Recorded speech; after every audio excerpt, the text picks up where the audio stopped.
Hello friends, चला तर आज पाहूयात हॉटेलसारखा कुरकुरीत साबुदाणा वडा घरी बनवण्यासाठी काही सोप्या ट्रिक्स. रात्री साधारणपणे 5 ते 6 तास साबुदाणा पाण्यामध्ये भिजवून ठेवा. पाणी जास्त होऊ देऊ नका, फक्त बोटभर पाणी पुरेसे आहे. भिजल्यानंतर पाणी पूर्ण गाळून साबुदाणा हलका व मोकळा करा. उकडलेला बटाटा जर जास्त प्रमाणात घातला तर साबुदाणा वडा मऊ पडतो. त्यामुळे त्याचं प्रमाण 1 कप साबुदाण्यासाठी 1 मध्यम आकाराचा बटाटा असं ठेवा.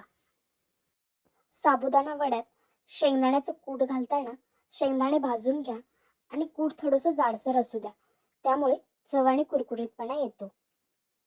वड्यासाठी सेंधव मीठ वापरा आणि हो, हिरवी मिरची आणि थोडं आलं किसून टाकल्यास वडा खूप छान लागतो चवीला. साबुदाण्याचं मिश्रण थोडंसं घट्ट असायला हवे. जर जास्त ओलसर मिश्रण असेल तर वडा तुटतो किंवा तेल शोषतो. जर मिश्रण खूप पातळ झालं असेल तर त्यात शेंगदाण्याचं कूट किंवा राजगिराचं पीठ टाक. साबुदाणा तेलात तळताना तेलाचं तापमान अगदी योग्य असायला हवं, म्हणजेच मध्यम आचेवर.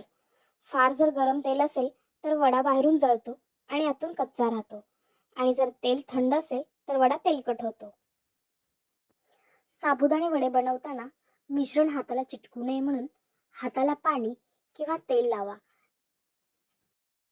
साबुदाणे वडे तळताना घाई करू नका. हे साबुदाणे वडे मध्यम आचेवर अगदी सावकाश आणि सोनेरी तपकिरी होईपर्यंत तळा. त्यामुळे वडे कुरकुरीत होतात आणि आतूनही शिजतात.